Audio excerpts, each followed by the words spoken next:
Então, essa aula de hoje a gente vai falar sobre variáveis de entrada e saída, né? Recordando um pouquinho o conteúdo da última aula aí, que a gente falou sobre a arquitetura do CLP, né? O que tem dentro do CLP. Então, no CLP tem o processador, as memórias, né? Memória EPROM, memória RAM, né? O barramento que vai fazer o tráfego dos dados e as entradas de sinais e as saídas de sinais, né? Essas entradas de sinais, elas são aquilo que vão receber, as entradas vão receber sinais externos para poder manipular eles e jogar para a saída, né? E a saída justamente é os sinais que vão controlar alguma coisa. Então, entrada é o que o CLP recebe os sinais na entrada e ele envia os sinais pela saída, tá? Mas, para melhorar um pouquinho essa explicação do que é variável de entrada e o que é variável de saída, peguei aqui uma informação do livro Automação e Controle Discreto, da editora Érica, né? Então, variáveis de entrada são sinais externos recebidos pelo CLP, os quais podem ser oriundos de fontes pertencentes ao processo controlado. Isso significa que é através de sensores, tá? Então, por exemplo, se você quer controlar a temperatura de um forno, você vai colocar um sensor de temperatura lá e esse sensor é que vai mandar o sinal para o CLP, tá? Ou de comandos gerados pelo operador. E daí, comandos gerados pelo operador pode ser uma chave, uma botoeira ou algo assim, uma chave, um interruptor, né? Tais sinais são gerados por dispositivos como sensores diversos, daí os exemplos, né? Eu já citei alguns, chaves ou botoeiras, dentre outros, tá certo? Então, isso aí, a definição de variáveis de entrada. Variáveis de saída são os dispositivos controlados por cada ponto de saída do CLP, né? Tais pontos podem servir para intervenção direta no processo controlado por acionamento próprio. Então, a variável de saída pode acionar, por exemplo, um contator que vai acionar o motor, tá? Então, é isso que a gente tá falando aqui. Ela pode servir para intervenção direta no processo controlado por acionamento próprio, tá? Ou também para sinalização de estado em painel sinótico. Tá errado ali, tá escrito painel, mas é painel, tá? Painel sinótico. Então significa que eu também, olha, ele pode, por exemplo, se eu quiser colocar uma lâmpada acendendo para indicar que o motor está ligado, né? Uma lâmpada acendendo para indicar que o motor está desligado. Uma lâmpada acendendo para indicar quando deu sobrecarga no motor. Então eu posso são as saídas do CLP também que vão estar mandando sinais para esse painel com essas lâmpadas aí, tá? Então, aí os exemplos são esses que eu falei, ó, podem ser citados como os exemplos de variáveis de saída. Os contatores, as válvulas, as lâmpadas, displays, dentre outros. A gente vai citar bem separadamente aí os tipos de entrada e saída, mas antes disso a gente vai falar de como eles são classificados, as entradas e as saídas, né? Então, as entradas e saídas elas só podem ser classificadas em 3 grupos conforme a aplicação, né? Então, pode ser entrada e saída ou saída digital. Entrada ou saída digital é aquela que só permite 2 estados, né? Então, se você tem uma entrada digital, significa que ela só vai fornecer 2 estados para o CLP. Ou vai ser 0 ou vai ser 1. Ou vai mandar 0 volts ou vai mandar a tensão máxima lá, né? Não tem meio termo. E a saída também, ou vai ativar ou vai desativar, tá? Ou vai ligar o contator ou vai desligar o contator, ou vai ligar a lâmpada ou vai desligar a lâmpada. Isso aí é entrada ou saída digital. Entrada ou saída analógica. Então, a diferença da digital para analógica é o seguinte: a analógica ela recebe qualquer valor no tempo. Digital só recebe 2 valores, né? Eu costumo pegar o exemplo da temperatura, que é um exemplo mais básico, né?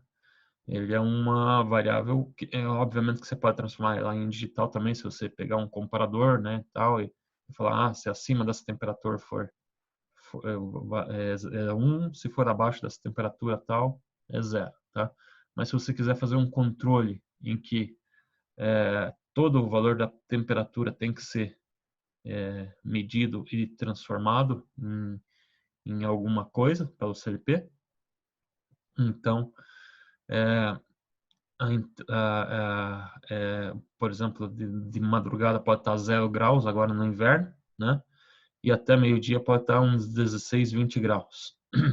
Ele não sai instantaneamente do 0 graus para o 20 graus. Ele vai saindo do 0 e vai crescendo, indo para o 1, 2, 3 e em função do tempo ele vai tendo vários valores sendo adquiridos, né, no decorrer do tempo aí, tá? Então isso que são variáveis analógicas, tá? E isso, eu já citei um exemplo aí do que seria variável de entrada analógica e um exemplo de saída analógica seria, por exemplo, controlar a luminosidade de uma lâmpada, né?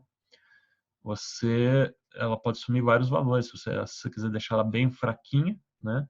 Um pouquinho menos fraquinha, assim, por diante dela chegar e ficar bem forte, né? Com toda a potência máxima dela. Então, ela pode assumir vários valores no tempo, tá? E aí um exemplo, então, de saída analógica, tá? Controle de potência de uma lâmpada. A lâmpada ela é digital, né? Porque se você considerar só a lâmpada, ela pode estar acesa ou apagada.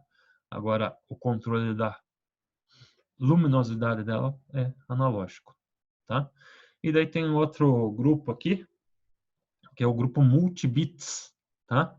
Esse grupo multibits, ele pode ser confundido um pouco com as entradas digitais, porque ele também trabalha com 0 e 1, né? Só que o fato é o seguinte, ele tem mais de uma entrada, né? Ou ele precisa receber mais de uma saída, tá? Então ele é multibits porque por exemplo, ele pode ser, se a variável de entrada ele tiver dois sinais, né? Dois contatos de sinais que são relevantes para dar a informação, né? Então ela pode ser vai ter a entrada A e a entrada B, então pode ser 00, 01, 10 e 1.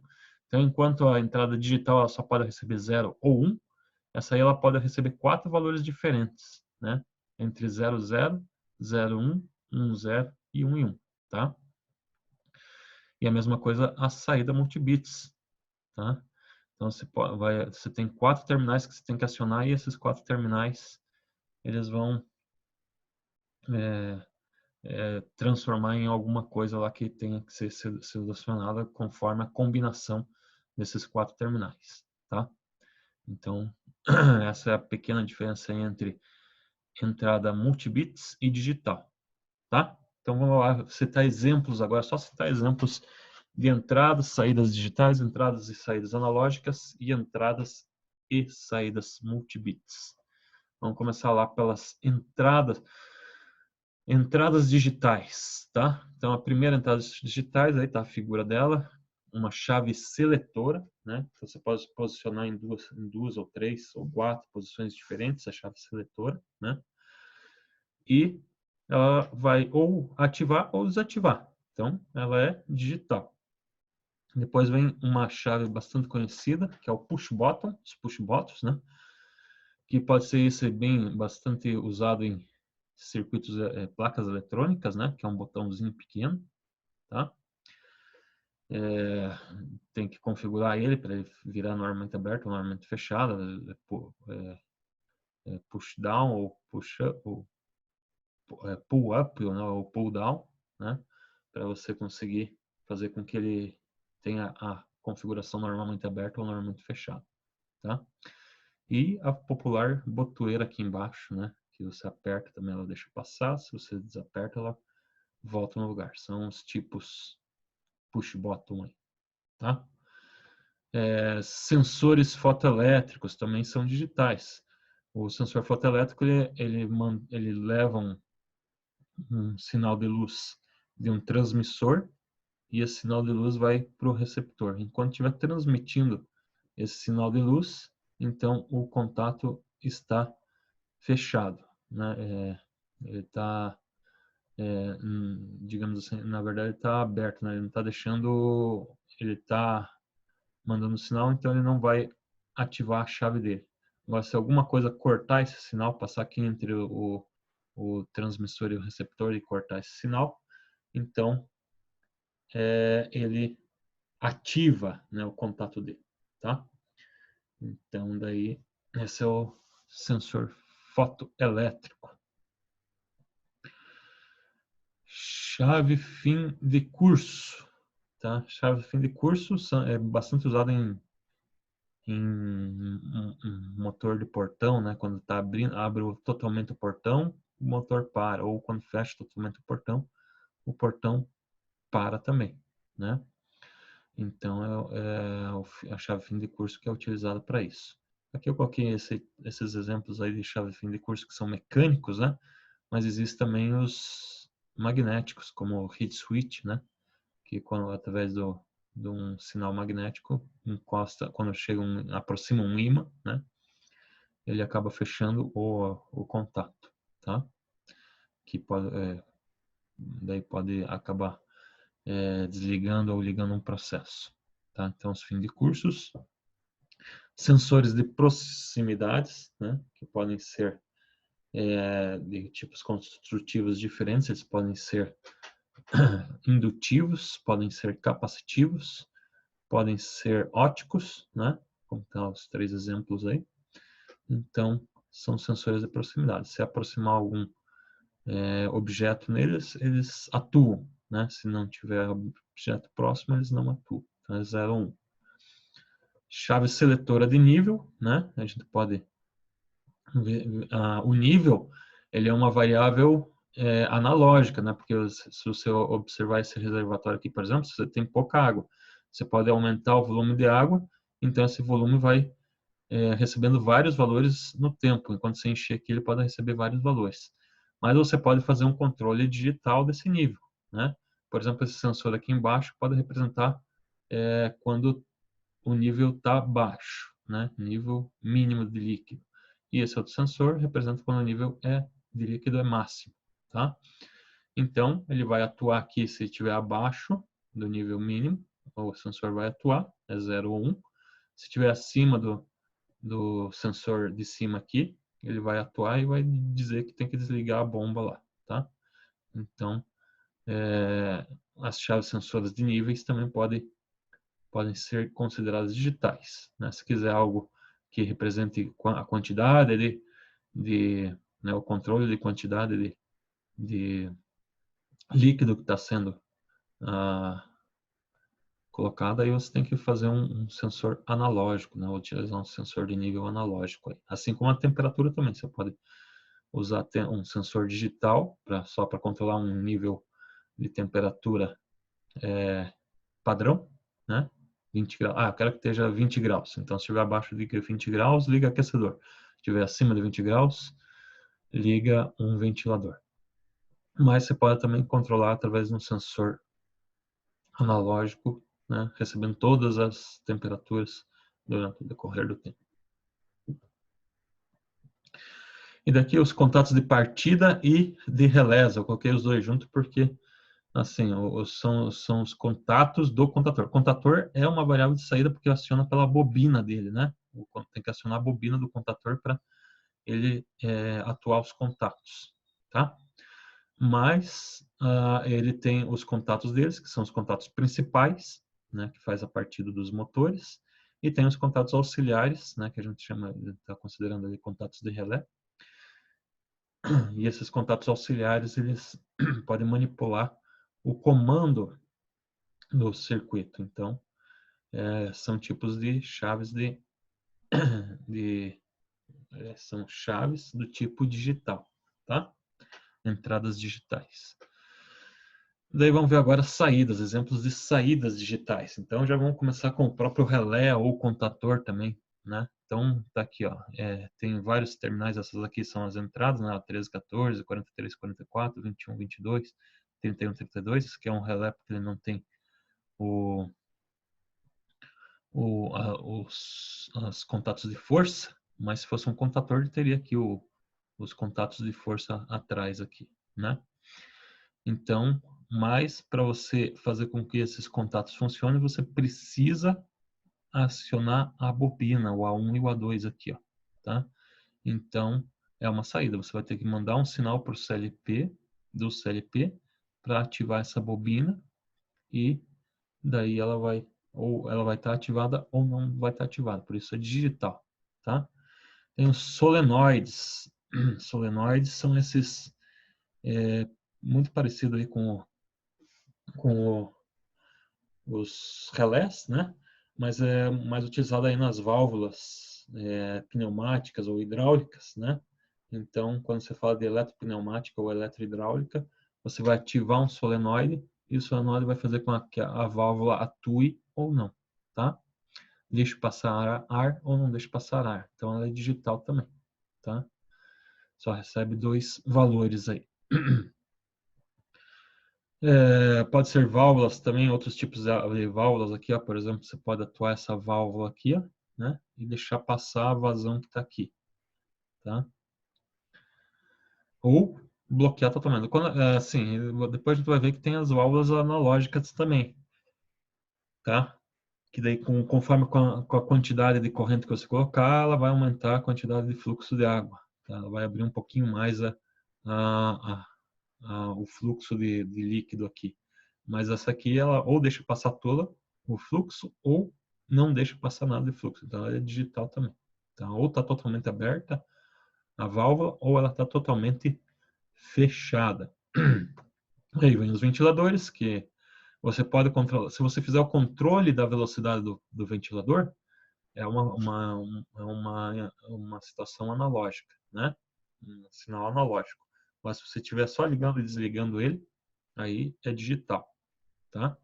Então sempre observar isso. Se você estiver controlando a velocidade, a potência, a luminosidade, né, que podem receber vários valores no tempo, então é analógico. Como você está só ligando ou desligando, é digital, tá?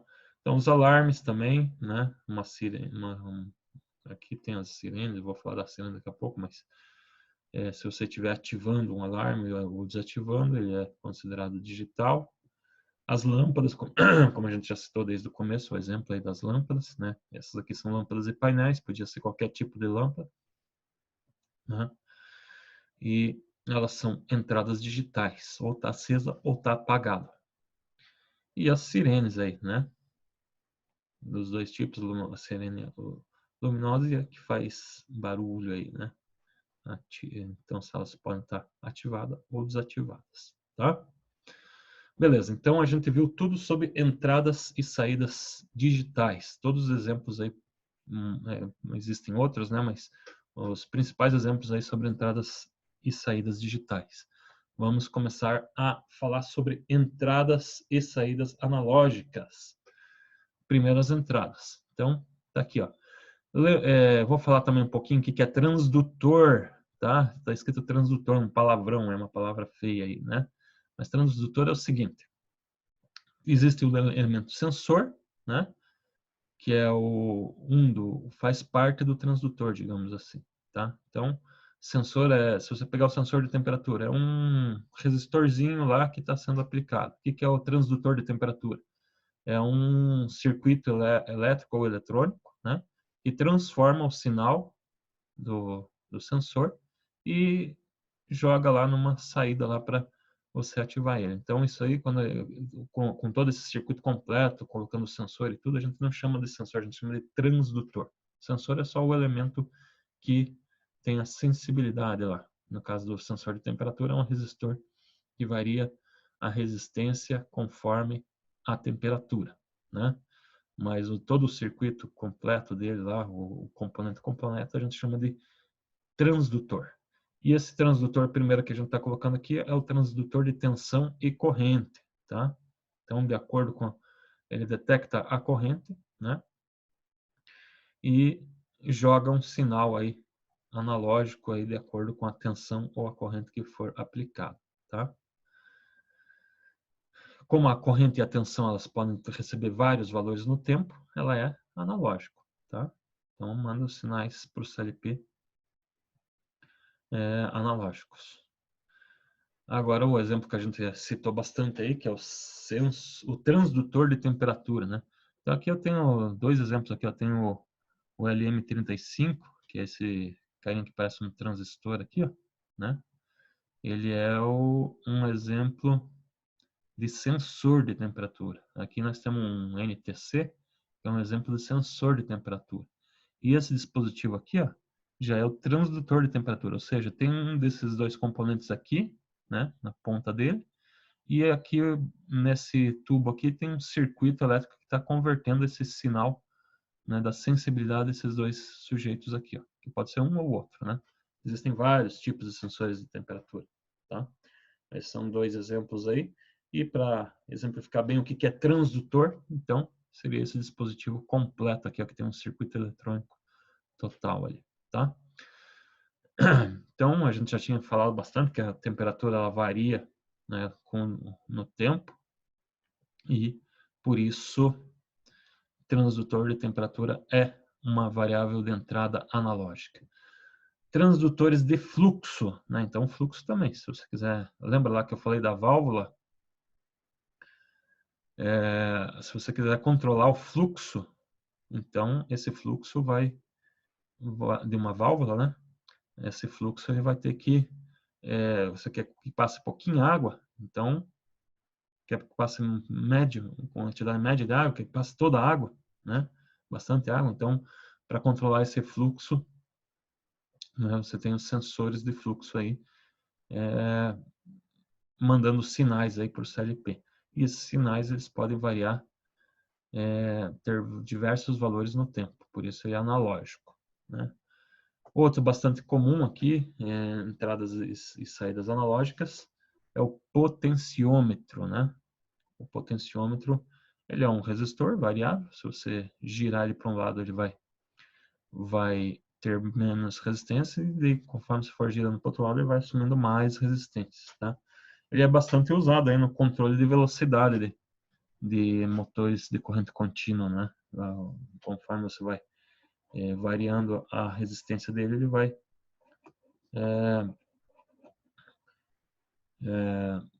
controlando, aumentando ou diminuindo a velocidade do motor. E o último aqui é o LVDT. Então, o LVDT, eu coloquei a figura aqui que representa mais ou menos como que ele funciona, a forma construtiva dele, né? Porque se colocar só o dispositivo dele, ele não daria para entender direito o que é LVDT, tá? Então, essa sigla aí, LVDT, ela é uma sigla americana, né? Então, se a gente transformar isso aí para o português, o T é de transformador, vou falar inteiro, depois a gente fala o que é, transformador linear diferencial variável, tá? Então, são o significado de todas essas letras aí. LVDT é um transformador linear diferencial variável, tá? Então, ele consiste aí de um núcleo, que está aqui embaixo, ó, de ferro, que conforme vai se movimentando aqui dentro, tá? Ele é um material de ferrite, né? Dentro desse núcleo aí, ele vai variando aí o campo magnético, tá? E essa variação aí, ela pode receber também vários valores no tempo, por isso que ele é analógico, tá? Então, é aplicado aqui três terminais, né? Um terminal que recebe a fonte de tensão, né? E dois terminais aqui que vão jogando sinais de entrada aqui para o CLP, né? no caso, tá? Então, é considerado aí um sensor de proximidade, esse sensor LVDT. Agora que a gente viu as entradas analógicas, vamos falar um pouquinho das saídas. Então, lembrando aí que entradas são elementos que enviam sinais para o CLP e as saídas são sinais, aquilo que são controlados por sinais recebidos pelo CLP, né? Então tá lá, já de cara vamos falar da válvula analógica. A gente tinha falado da válvula digital, né? A válvula digital ou está totalmente aberta ou totalmente fechada. Agora uma válvula analógica, ela, se você for fazer o controle dela, com pouco sinal de corrente, por exemplo, né? Daí tem as diversas formas de você fazer esse controle. Você pode fazer o de 0 a 10 volts pela tensão, de 4 a 20 mA, se não me engano, tá? Então, qualquer valor entre 4 e 20 mA, o 20 mA seria totalmente aberta a válvula, né? Tá passando todo o fluxo de líquido ali. E quando está com 4 mA, significa que está totalmente fechada a válvula, não está passando nada de fluxo, né? Então, são saídas analógicas aí. Acionamento de motor DC, aqui eu coloquei só um circuitinho que é de controle, né? Que daí você vai acionar esse circuito aí e ele vai controlar a velocidade do motor. Poderia ser também o controle do ventilador, o controle da luminosidade de uma lâmpada, né? O controle, que mais que a gente falou? O controle da, acho que é isso, né? Velocidade do motor, luminosidade, né? Tudo que você for controlar algo que seja relacionado à potência, que vai de né, velocidade, então é feito através de variáveis de saída analógico. É um controlador de potência também, né? Como eu acabei de falar. Se você quiser controlar potência, você vai ter que precisar. A potência ela pode mudar no tempo, né? Então, assumir vários valores e esse controlador de potência é uma variável de saída analógica. E daí os atuadores analógicos aí. Aqui está um exemplo de um motor atuador, tá? Que você pode modificar com vários valores no tempo aí, conforme a atuação dele aí, beleza? Vamos lá, já vimos então entradas e saídas digitais, agora acabamos de ver as entradas e saídas analógicas, agora aquilo que é menos comum, que são as entradas e saídas multibits. Vamos lá. Essa chave é uma chave chamada Thumb-Well, tá? É uma chavezinha que ela é multibits porque ela recebe, ela envia como comando vários sinais simultâneos, ou seja, ela tem lá 4 sinais, por exemplo, então 4 bits, né? Então ela vai receber lá de 0000 até 1111, ou seja, ela tem 16 combinações diferentes para enviar, tá? Então, ela, apesar de trabalhar com 0 e 1, ela tem mais de um contato, né? Vai gastar mais de uma entrada de CLP e por isso ela se chama multibits, tá? E daí tem os sensores, essa é uma chave, né? Mas tem os sensores, que são os encoders, tá? Existe um encoder absoluto e o encoder incremental.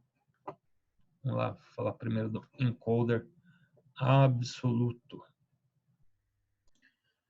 Então, encoders, eles são sensores considerados sensores de deslocamento, né? Eles são multibits porque eles dependem aqui de vários, ó, esse por exemplo, absoluto aqui, ó, se você observar, ele vai ter espaços, furos, né? Aqui está o modelo como que ele fisicamente, né? E aqui como que ele funcionaria. Então, nesse primeiro espaço, que poderia estar em algum lugar aqui, ele tem furos que vão representar os valores zeros, tá? Então, onde que está aqui, ó, tudo branco aqui, está representando 0, 0, 0, que é essa primeira situação da tabela da verdade. Daí, quando vai girando para desculpa, é o contrário, né?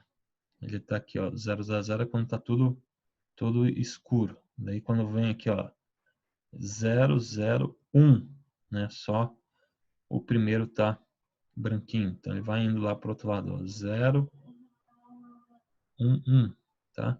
Aqui tem na verdade ele tá indicando aqui 0, 1, 2, 3, 4, 5, 6, 7.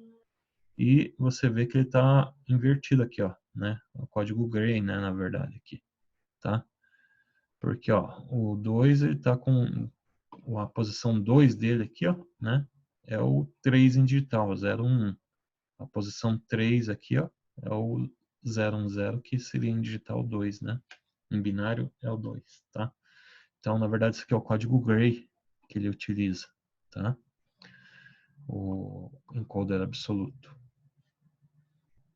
Para quem não lembra o que é código gray, é mais ou menos aquele usado no mapa de Carnot lá, que inverte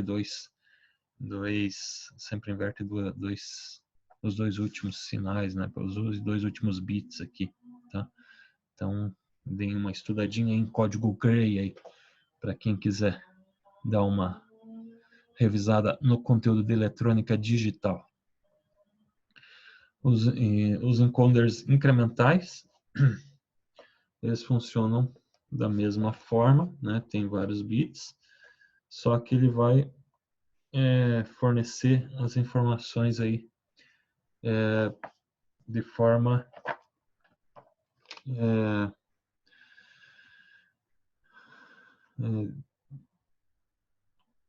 deslocamento somente em relação a um ponto inicial, tá? Então ele vai ter um ponto inicial e, de acordo com o que vai girando, ele vai fazendo a medida desse deslocamento conforme, né, esse ponto inicial, tá? O encoder absoluto ele é diferente porque ele pode fazer a medida do deslocamento de qualquer ponto, tá? Não necessariamente somente do ponto inicial até o ponto final, tá? Então essa diferença entre o encoder absoluto e o encoder incremental. Mas o que caracteriza esses, digamos assim, o que assemelha essas três variáveis é que elas são variáveis de entrada, enviam sinais para o CLP e também elas mandam mais de um sinal digital. Então, ela vai precisar de mais de uma entrada digital do CLP, tá? Para você conseguir mandar as informações desses sensores aí. Então, por isso eles são chamados de entradas multibits, tá? Então, lá, saídas, para encerrar aqui, né? Os tipos de saídas multibits. E aí vem de cara o motor de passo, acionamento do motor de passo. Para quem não conhece o motor de passo, vocês já devem ter ouvido falar aí no curso, em algum momento da sua vida, nesse curso. O motor de passo, ele é composto aí por várias bobinas, né? E o giro do motor depende do acionamento dessas bobinas. Então, se essa primeira bobina estiver ativada, o motor, o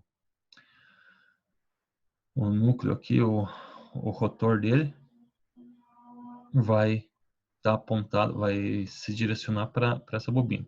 Você desliga essa bobina, liga essa outra, então ele vai girar para cá. Então ele faz passo a passo, né? Para dar uma volta completa, você tem que fazer o passo 1, 0, 1, 2, 3 e 4, tá? Ele dá a volta completa aqui. Então você tem que ficar acionando e desacionando essas bobinas aqui, ó, tá? Conforme tá aqui, ó. Tem a bobina A1, B2, B1 e A2 aqui, ó, tá? Então você faz os acionamentos conforme tá aqui e você vai conseguir fazer com que o motor gire em multibits, porque, como você vê aqui, ó, tem que acionar mais de um contato por vez, tá? Você teria que colocar esses 4 contatos no CLP lá, em cada saída do CLP para poder acionar ele. Dois exemplos mais conhecidos aí, né? É o display de 7 segmentos. Então, para você formar um número aqui, você precisa acender vários segmentos simultâneos, né? Então, para formar o 1, você precisa acender esse e esse, tá? Para formar o 8, você precisa acender todos eles. Então, você precisaria jogar todos esses terminais aqui no CLP para você obter um valor numérico aqui no display, tá? É a mesma coisa que o display alfanumérico, né? Mas daí é só a única coisa que aumenta a quantidade de segmentos aqui, ó. Então são 14 segmentos, né? Então para você acender aqui, ele é multibits também. Então é isso. Por enquanto é isso sobre entradas e saídas. Ainda essa semana aí a gente provavelmente vai estar falando um pouquinho sobre os circuitos combinacionais, né? Simplificação dos circuitos combinacionais, tá?